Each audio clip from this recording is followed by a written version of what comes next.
Religion dark coloured. Dark মানে হচ্ছে যেটা আমার কাছে অস্পষ্ট, যেটাকে আমি সহজে বুঝতে পারি না। বুঝতে পারি না মানে কেমন, যে সে তাকে তার মনোভাব বোঝা যায় না, এই ব্যাপারটা মনোভাব। অর্থাৎ যে জিনিসটা ডার্ক মানে হচ্ছে অন্ধকার। অন্ধকারে কি হয়, আমরা জিনিসটাকে স্পষ্ট দেখতে পারি না। অন্ধকার যে সিগনিফিকেন্স হচ্ছে, অন্ধকার হচ্ছে খারাপ, একটা নেগেটিভ অবস্থা হচ্ছে অন্ধকার, এবং সেটা হচ্ছে কালো কালারের। ডার্ক মানে কালো, ডার্ক মানে অন্ধকার, সেই কালারের অ্যানিম্যাল সে দেখে।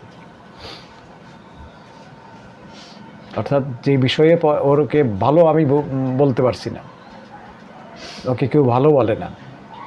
ডার্ক কালার মানে হচ্ছে কি, আপনিও দেখলেন ডার্ক, আমিও দেখলাম, তার মানেটা হচ্ছে কি, তাকে কেউ ভালো বলে না। কেন ভালো বলে না? ওই যে বললাম যে আমার যে টাকাটা নিয়েছে, সেই টাকাটা আমি জানি ও টাকাটা ভালো কাজে ব্যয় হবে না, ও মদ গাঁজা খেয়ে অথবা অন্য কোনো খারাপ কাজে সেই টাকাটা ব্যয় করবে।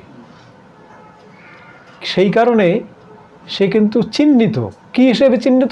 Dark coloured animal.